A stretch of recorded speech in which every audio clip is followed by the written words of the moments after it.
الحمد للمحمود الواحد المعبود حمدا يدوم سرمدا وليس يحصى عددا ثم الصلاة دائما تغشى النبي الخاتما خير الورى محمدا ما طار طير وشدا.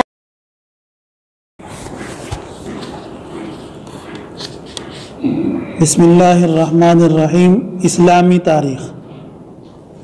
طائف کے سرداروں کو اسلام کی دعوت. سن 10 نبوی میں ابو طالب کے انتقال کے بعد کفار مکہ نے حضور صلی اللہ علیہ وسلم کو بہت زیادہ ستانا شروع کر دیا، تو اہل مکہ سے مایوس ہو کر آپ صلی اللہ علیہ وسلم اس خیال سے طائف تشریف لے گئے کہ اگر طائف والوں نے اسلام قبول کر لیا تو وہاں اسلام کے پھیلنے کی بنیاد پڑ جائے گی. طائف میں بنو ثقیف کا خاندان سب سے بڑا تھا. ان کے سردار عبد یعلیل، مسعود اور حبیب تھے. یہ تینوں بھائی تھے.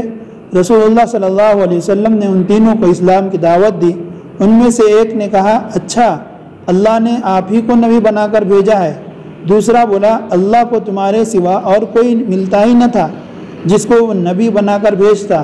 تیسرے نے کہا، میں تجھ سے بات نہیں کرنا چاہتا، اس لیے کہ اگر تو سچا رسول ہے تو تیرا انکار کرنا خطرے سے خالی نہیں ہے، اور اگر جھوٹا ہے تو گفتگو کے قابل نہیں. ان سرداروں کی اس سخت گفتگو کے بعد بھی آپ صلی اللہ علیہ وسلم کئی روز تک لوگوں کو اسلام کی دعوت دیتے رہے. نمبر 2، حضور صلی اللہ علیہ وسلم کا معجزہ، ہرنی کی فریاد. حضرت زید بن ارقم رضی اللہ عنہ فرماتے ہیں کہ ایک مرتبہ رسول اللہ صلی اللہ علیہ وسلم اور میں مدینہ کی ایک گلی سے گزر رہے تھے. ہمارا گزر ایک آدمی کے خیمے کے پاس سے ہوا. دیکھا تو وہاں قریب میں ایک ہرنی بندھی ہوئی تھی.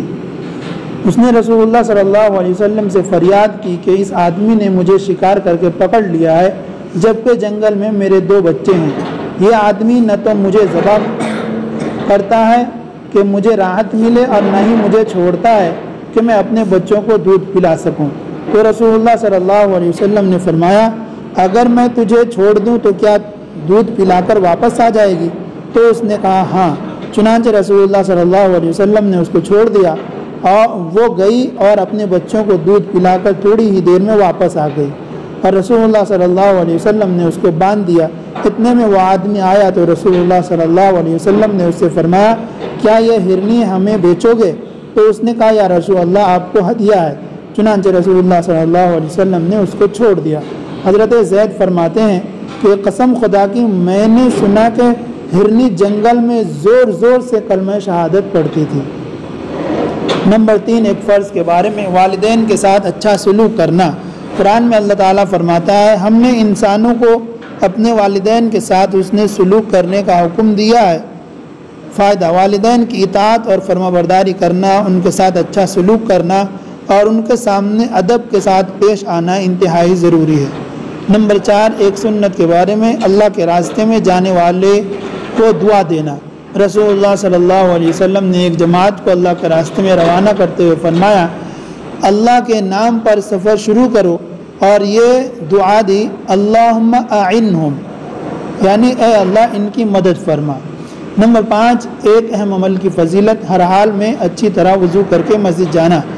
رسول اللہ صلی اللہ علیہ وسلم نے فرمایا، تکلیف اور ناگواری کے باوجود پوری طرح مکمل وضو کرنا، مسجدوں کی طرف زیادہ قدم بڑھانا، اور ایک نماز کے بعد دوسری نماز کا انتظار کرنا، یہ اعمال گناہوں سے آدمی کو بالکل پاک صاف کر دیتے ہیں. نمبر 6، ایک گناہ کے بارے میں، معجزات کو نہ ماننا. قرآن میں اللہ تعالیٰ فرماتا ہے، جب ان کے رسول ان کے پاس کھلی ہوئی دلیلیں لے کر آئے تو وہ لوگ اپنے اس دنیاوی علم پر ناز کرتے رہے جو انہیں حاصل تھا.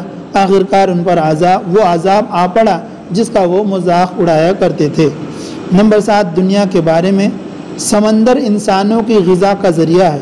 قرآن میں اللہ تعالیٰ فرماتا ہے، اللہ تعالیٰ ہی نے سمندر کو تمہارے کام میں لگا دیا ہے تاکہ تم اس میں سے تازہ گوشت کھاؤ، یعنی مچھلیاں، اور اس میں سے زیورات یعنی موتی وغیرہ نکالو جن کو تم پہنتے ہو، اور تم کشتیوں کو دیکھتے ہو کہ وہ دریا میں پانی چیرتی ہوئی چلی جا رہی ہیں، تاکہ تم اللہ کا فضل یعنی روزی تلاش کر سکو اور تم شکر ادا کرتے رہو۔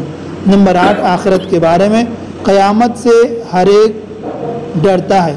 رسول اللہ صلی اللہ علیہ وسلم نے فرمایا، کوئی مقرب فرشتہ، کوئی آسمان، کوئی زمین، کوئی ہوا، کوئی پہاڑ، کوئی سمندر ایسا نہیں جو جمعے کے دن سے نہ ڈرتا ہو، اس لیے کہ جمعے کے دن ہی قیامت قائم ہوگی۔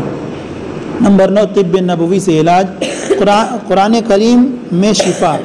اللہ تعالیٰ قرآن میں فرماتا ہے، اے لوگو، تمہارے رب کی جانب سے تمہارے پاس وعظ اور نصیحت اور سینوں کی بیماریوں کے لیے شفا پہنچ چکی۔ فائدہ، قرآن مجید تمام جسمانی اور روحانی بیماریوں کے لیے شفا ہے۔ نمبر 10، نبی صلی اللہ